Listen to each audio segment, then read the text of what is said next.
श्री रामचरितमानस नवा पारायण 6वें दिन की कथा में मारीच प्रसन्न। अब रावण को रात में नींद नहीं आई। प्रातः काल उठ करके अपने मामा मारीच के पास जाता है और 10 मुख गयं जहाँ मारीचा, नाय मात स्वार्थ रतनीचा। रावण मारीच के पास जाकर के उसके आगे सिर नवा करके उसे आदर दिया। मारीच सोच रहा है रावण का सिर झुकना अवश्य कोई विशेष बात है, जैसे कोई बहुत बड़ा आदमी हो, राजा हो, और वह किसी गरीब के यहाँ कभी नहीं जाता हो और उसके यहाँ पहुँच जाता है तो उसे विनम्रता पूर्वक प्रणाम करता है, तो उसको समझ लेना चाहिए कि यह कुछ मांगने अवश्य आया है। ऐसा कुछ मांगेगा जो देना बहुत कठिन होता है। वही हाल आज रावण की हुई है और अपने मामा के पास जाकर के कहता है, नवन नीच के अति दुखदाई, जिमें अंकुश धन उर्विल गाई। नीच दुष्ट का विनम्र होना कष्टदायी होता है।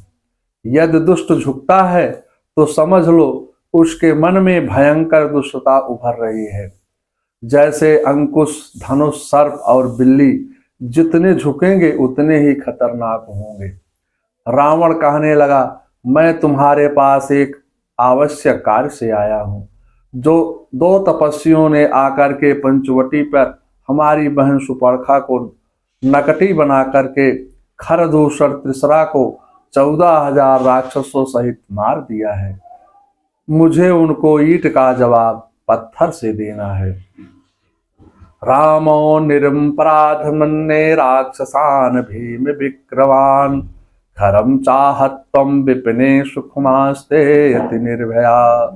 भागिन्या शूर्पणखां निर्दोषाश्च नासिकां, कर्णौ दुष्टात्मं वने तिष्ठति निर्भया। अत सत्यां सहायेन गतं तत् प्राणवल्लभाम्, आनस्यामि विपिन रहिते राघवेणताम्। वह राम मेरे बड़े भाई पराक्रम निरपराध राक्षसों को भाई खर के सहित मार करके तपोवन को निर्भयता पूर्वक बड़े आनंद से रहता है। मेरी बहन सुपर्णखा ने उसका कुछ भी नहीं बिगाड़ा था, किंतु उस दुष्ट ने उसके नाक कान काट डाले और अब निर्भयता पूर्वक उस वन में रहता है। इसलिए अब तुम्हारी सहायता से मैं राम के तपोवन में रहने पर उसकी प्राण प्रिया सीता को लेकर आना चाहता हूँ। अध्यात्म रामायण अरण्य कांड का सर्ग 6-10 से 12। तू चल कर माया मृग बन जा, मैं बाबा जी बन कर जाऊंगा। तू राम लखन को बहकाना, मैं सीता को हर लाऊंगा। रावण के इस प्रस्ताव को सुनकर के मारीच कहने लगा, वह विश्वामित्र यज्ञ वाला अध छुटा प्राण आँखों में है। जिसने 100 योजन पर फेंका, वह राम बाण आँखों में है। यह नाम कान में आते ही जोड़ी सी चढ़ती आती है। बरसों की चोट पुरानी वह फिर आज उखड़ती आती है। राधे श्याम रामायण से। रावण कहने लगा, मारीच, मैं तेरे पास जिस उद्देश्य के लिए आया हूं उसे सुन ले और वैसी ही प्रतिक्रिया करनी होगी आपको। सवर्णस्तम मृगो भ्रूतम चित्रो रजत बिंदभि, आश्रमे तस्य रामस्य सीतयं प्रमुखे चरा। तुम सोने के बने हुए मृग जैसा रूप धारण करके रजतमय बिंदुओं से युक्त चितकबरे हो जाओ और राम के आश्रम में सीता के सामने विचरण करो। त्वां तो निःसंशयं सीता दृष्टं तु मृगरूपिणीं गृहीतामिति भर्तारं लक्ष्मणीं चाभिध्यास्यति। विचित्र मृग के रूप में तुम्हें देखकर सीता जी स्वयं ही अपने पति राम के साथ राम से तथा लक्ष्मण से भी कहेंगी कि आप लोग इसको पकड़ लावें। वाल्मीकि रामायण अरण्य कांड का सर्ग 36, 18, 19 से। जैसे ही राम तेरे साथ जाएगा तू वैसी माया करना, सो लक्ष्मण भी वहां से हट जाए। उसी समय में सीता का हरण कर लाऊंगा। मारीच पुनः कहने लगा, हे राक्षसेंद्र, आपको यह मंत्र किसने बताया है? आपकी जैसी मानसिकता वाले 6 प्राणी दुखी रहते हैं। 6 प्राणी कौन से हैं? ईश्वरे घृतिम असंतुष्टम क्रोधम नो नित्य संकिता परम भाग्योपजीवी ना पेड़ते दुख भागमिन। प्रश्नोत्तर माला से। सभी से ईर्षा करने वाला, घृणा करने वाला, सदा संतुष्ट रहने वाला, सदा क्रोध करने वाला तथा भ्रम में डूबा रहने वाला और दूसरे के भाग्य के भरोसे जीने वाला, ये 6 प्राणी सदा दुख भोगते हैं। सुलभाम पुरुषाम राजन सततम प्रियवादिनीम अप्रियस्य चा पृथस्य वक्तम श्रोतम श्रोता चा दुर्लभा। हे राजन, सदा प्रिय बोलने वाले पुरुष तो सर्वत्र सुलभ होते हैं, परंतु जो अप्रिय होने पर भी हित कर ऐसी बात कहने और सुनने वाले दोनों ही दुर्लभ होते हैं। वाल्मीकि रामायण अरण्य कांड का सर्ग 37, 2 से। जाहु भवन कुल कुशल विचारे सुनत जरा दीन सी बहुगारी। आप अपने कुल की कुशलता का विचार कर अपनी लंकापुरी को चले जाइए। रावण ने जब ऐसा बात सुनी तो अनेकों गालियां देने लगा। अंत में रावण मारीच से कहने लगा, यदि तू नहीं जाएगा तो मैं तुझे ही यहाँ पर मार डालूंगा।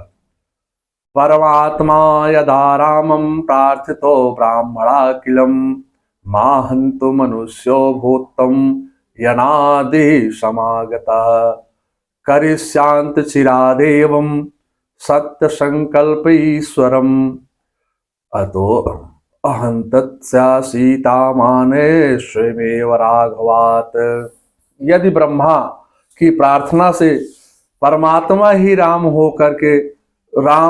होकर मनुष्य रूप में मुझे मारने के लिए प्रयत्न पूर्वक वहां आए हैं तो वह शीघ्र ही अवश्य वैसा ही करेंगे, क्योंकि ईश्वर सत्य संकल्प है। इसलिए मैं अवश्य बलपूर्वक रघुनाथ जी के पास से सीता को ले आऊंगा। बधे प्राप्ते रणे वीरम प्रस्यामि परमं पदम यद्धा रामं रणे हत्वं सीता प्रस्याम निर्भया। हे वीर वर, यदि मैं युद्ध में अनेकों हाथों से मारा गया, यदि मैं युद्ध में उनके हाथों से मारा गया तो परम पद को प्राप्त करूंगा। यदि मैंने ही राम को रण क्षेत्र में मार डाला तो निर्भयता पूर्वक सीता को पाऊंगा। अध्यात्म रामायण अरण्य कांड का सर्ग 36 से 32 तक।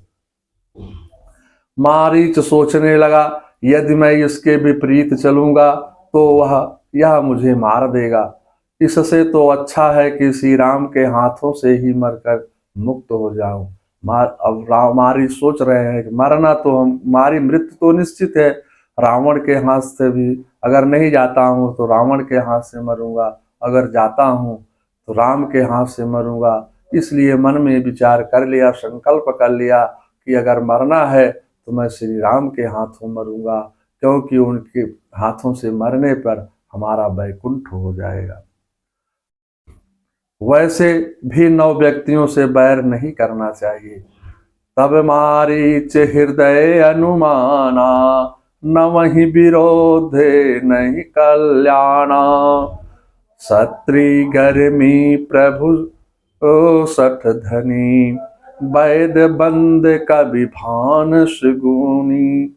तब मारीच के ने हृदय में अनुमान किया कि शास्त्री शस्त्रधारी, मर्मी भेद जानने वाला, समर्थ स्वामी, मूर्ख धनवान वैद्य, भाट कवि और रसोइया, इन 9 व्यक्तियों से विरोध बैर करने में कल्याण कुशल नहीं होता है।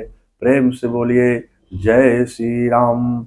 शांताकारं भुजगशयनं पद्मनाभं सुरेशं विश्वाधारं गगनसदृशं मेघवर्णं शुभांगं लक्ष्मीकान्तं कमलनयनं योगिविद्यानं गम्यते वन्दे विष्णुभयवरं सर्वलोकनाथं।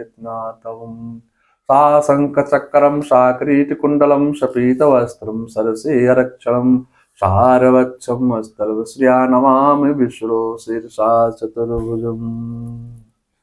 श्रीमन्नारायण।